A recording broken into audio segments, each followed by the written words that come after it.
Hi, everyone, and thank you for joining us for another episode of the STEMinar Series. And today we are joined by G. Imodu, who's an engineer, artist, and mom of three, a New Orleans native who's now a full-blown Charlottean living in Charlotte, North Carolina. G holds a bachelor's degree in science, technology, and society from Stanford University and a master's degree in engineering from Tulane University. G was an engineering project manager for 10 years before leading and creating fun and engaging pre-kindergarten through 12th grade STEM education programs across the Carolinas. He founded STEM Skool Incorporated in 2017 to specifically meet the academic needs of kindergarten through 12th grade students in homeschool and after-school settings.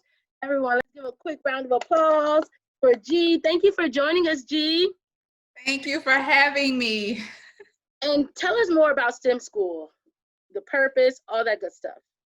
So STEM Skool, our ultimate mission, which was kind of born out of my experience as a science and engineering student, and then definitely when I entered the workplace, is to increase the number of Americans who enter STEM fields, just to make it as simple as possible. And then we pursue that mission through, as you mentioned, K through 12, after school programs, homeschool programs. Now in the era of COVID, we have online classes and programs, coding workshops, just a number of experiences that allow us to, from where we are, spark interest as soon as possible in science and engineering. And speaking of sparking interest, why is it important to invest youth, specifically girls and minorities, in STEM? Like, why even get into this workforce? So there are two reasons. The first reason can be purely selfish. STEM is a stable and maybe even lucrative and exciting field to work in, to study. And so if you are particularly a woman and you need to eventually at some point in life, because of family pressures or anything, find a way to have balance and stability, studying STEM, the stamina that it requires, the course material, really just carries you. I've repositioned my career numerous times based on where I was in life, but I always have a degree in engineering that I can fall back on. And then the second reason is because in America, we are pressed. We have this growing demand for STEM workers, but we are not producing those workers at a fast enough rate. And we are especially not producing minorities. We call them, the URMs, the women, underrepresented minorities, Alaskan Natives, Indians, Blacks, Latinos. For the portion of the population that we represent, we are just not represented in engineering, medicine, and other fields of science. And you mentioned earlier you've been developing virtual programming. What does it look like to even engage youth in virtual STEM programming? So what we had to do, and it was probably to my benefit that I worked in homeschool and after school settings, which are settings where we kind of have to take ourselves out of the mindset that you need a big fancy lab and equipment and sponsorship and all these things to do science and engineering, because you really just don't. When I was coming up, when I was in science and engineering, we didn't have a lot of those things. First of all, half of the stuff that exists now was not invented. Okay, like the internet was just like a come up. It was like, oh wow, we have dial-up at home, and I'm like 18. And then I went to school in New Orleans, and I went to a great school and all that, but I didn't go to school with the best lab. I went to an all-black school, and and we had to learn science and engineering, just however we could get it. And so what we've had to do virtually is say, okay, look, now, not because of poverty or neighborhood, but because of a pandemic, we don't have access to these things. And how can we create experiences that focus on nature? There's a lot of biology just right outside my door. I don't even have to walk far to look at bugs and leaves and trees and what happens to this rainwater that fell. And then there's a lot of STEM in the kitchen. You can do a million things in your oven, in your microwave, in your freezer. And so for us virtually, we've developed a constructivist approach to education where we give the kids readings and videos and information that they can access on their own and in their own time, and then do these experiments right at home, because that's what we have right now. And so speaking of going outside your door and finding STEM in your kitchen, what is your favorite low-tech STEM experience? So this spring, okay, we were freaking out like everybody else, like, oh, we're not gonna get to our spot. What can we do? And so I decided to do a movie science class. And so we just spent 8 weeks watching movies that have been inspired by children's literature, and then using those books and movies to do fun science. And so the movie that kicked it off and really just had me like, oh man, this is fun. We did Willy Wonka and the Chocolate Factory, which was, of course, was written by Roald Dahl. And the first experiment, the kids had to make baked Alaska to demonstrate thermal conductivity. So now I've never had baked Alaska until this experiment, but it's this really old school popular dessert where you have a cake layer, and then you have ice cream, and then you have meringue covering your ice cream on top of your cake layer. Okay, so you kind of have this ice cream ball domed, inside, and you put your meringue, your cake, your ice cream, this whole structure into the oven, and you bake it for a little while, and then you pull out a nice hot, warm cake and meringue, and you still have frozen ice cream in the middle. And so the lesson in that was to show the kids that through thermal conductivity and the insulation of those layers, we were able to insulate our ice cream. Now, the class that I taught that to, this is a mix of K through 8 students. And so they didn't necessarily learn Fourier's law. Later in college or late in high school, you'll be able to apply the math and the some of the technical knowledge behind this. But for now, it's like, oh, look how fun that was. And they learned a very technical concept in an easy way. Yeah, it definitely piqued my interest when we talked about it before. I was like, oh, a baked Alaska. I need to find the recipe. And when I was browsing through your website, something that I loved about STEM Skool was the incorporation of other subject areas. And as a former history teacher, I saw Mesopotamia and my eyes just started to get big. And I said, this is it. We have to have a conversation. So how do you incorporate all subject areas into your STEM content? Because for me, history and STEM seems so far apart. Mm-hmm. How do you guys end up merging them and making them great? And I think most people think of it that way, right? And that's how we learn.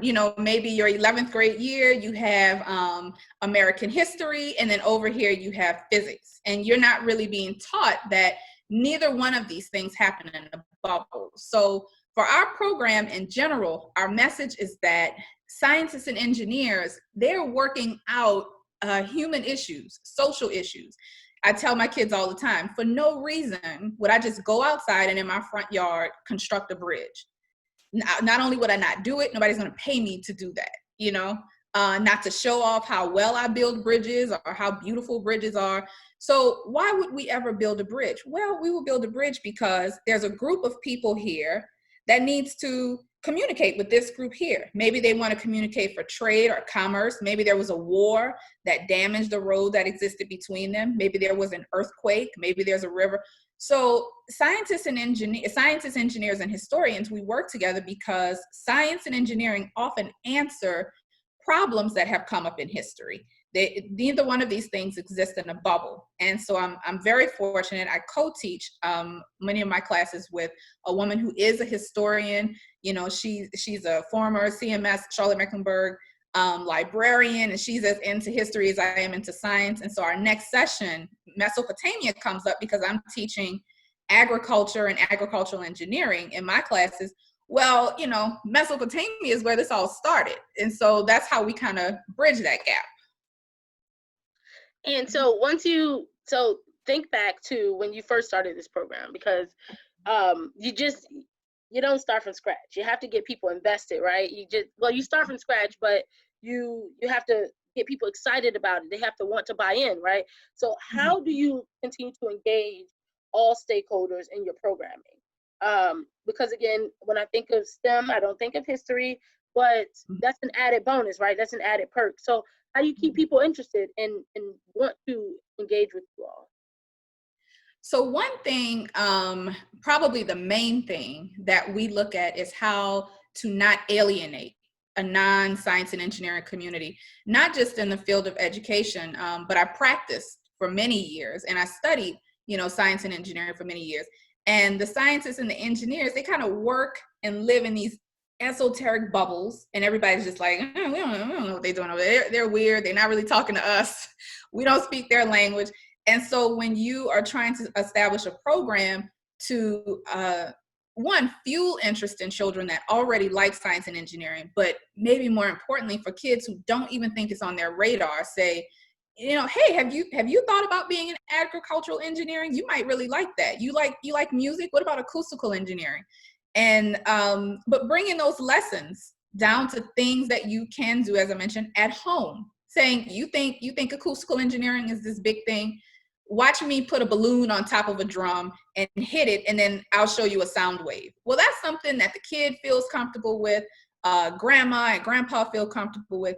And like I say, especially if you can catch kids early, you give them those tangible things first, and then later, let's apply the equations to that. Later, I'll turn you into a little Einstein. But for now, to get all stakeholders involved, let's just make it very practical and day-to-day for people who otherwise feel alienated. Yeah, so that's at the family level, and bring it to the youth and children. What advice do you have for other nonprofits, other program providers that want to engage youth in high quality STEM? They might not have the educational background, they might not be as well equipped to do it. What advice do you have for them? Pretty much the same thing. Just to, especially now, I'm almost, as terrible as the situation is now, and as isolated as we all feel, as a scientist and an engineer, I'm actually very excited that we do not have access to huge labs, to funding. We don't have access to fancy computers. And so for programs that want to engage kids, but just like those grandparents or parents feel a little bit alienated, don't worry about making it fun or flashy. Just go and get a classical science book. Just read about Newton or watch a YouTube video and say, you know what? He developed an entire field of calculus and taught us all about gravity by watching apples fall from trees. I bet you go and find something to fall down, and just, so I think that's the big thing for folks, is to just not think of it as so complicated or flashy, or think that you have to entertain the kids. I mean, I tell my students all the time, I certainly want my content to be engaging, and we think about things like retention and things like that. But I took, how many years of science and engineering, and guess what? It wasn't all fun. It's not about, let's make this fun science experiment or experience for them. But where does the gratification come from? It comes from those softer skills like perseverance, keep trying, don't give up. Your experiment didn't work. Well, what can we change? And those are things that take you out of that feeling like you have something that's insurmountable into, a very core set of ideas, a very simple set of ideas that anybody can really implement. And how can organizations partner with you to, let's say, learn more? Hey, I don't know what I'm doing here. Help me. How can they partner with you? So we love to create curriculum. And that is really an area where we can partner with other organizations, other schools, other after-school programs, people who have access to large numbers of kids who they would like to engage in science and engineering. Because like I say, it's my passion. It's what I love to do, to say, okay, how can I take thermal conductivity, which sounds really big, and give that to you in a way that's fun and like, oh, duh, the meringue and the cake insulated the ice cream. Okay, I got it. And so that, because I've had to do it in so many different settings and learn it in so many different settings, it's kind of what I love to do, to just make that bite size for somebody else. And so, like I said, I have a wonderful counterpart, Christine Tran, and she does the same thing with history in our program. I mean, Christine is a person where, a kid will bring her a trinket and she's like, that trinket looks like a such and such animal that existed in Egypt in 3000 BC. And I'm just like, how do you know that and why? So that's what we love to do. We love to make those connections and package it and then give it out for people who otherwise feel like they feel a little isolated from science. And thinking back to yourself as a child, what advice would you have for a young girl that wants to enter a STEM career pathway, like engineering, like pharmaceuticals, whatever it is? What advice would you have for yourself?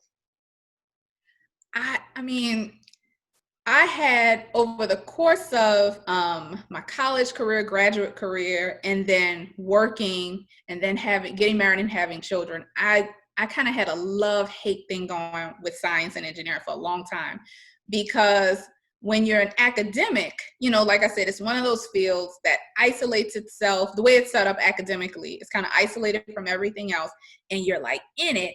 And then there's a very clear path, marked. And then when I got married and started having kids, it was kind of like, oh, this was not in the rule book. This is not in the employee handbook in this male-dominated industry. I mean, when I was expecting with my first child, I went to the employee handbook and I was like, okay, I'm gonna start showing. Let me tell everybody, how do I tell? I go to the employee handbook. I look under P for pregnancy. There's nothing. I'm like, oh, okay, maybe M. Maybe they put it under maternity. I go to M for maternity. There's nothing. So I'm like, wow. So finally, I did like maybe one of those control Fs or something to see where in this book we address people. And it's FMLA, Family Medical Leave Act, was essentially the disability program under which, as a woman, you can go and have a baby. And I'm like, is it really a disability because I, have kids?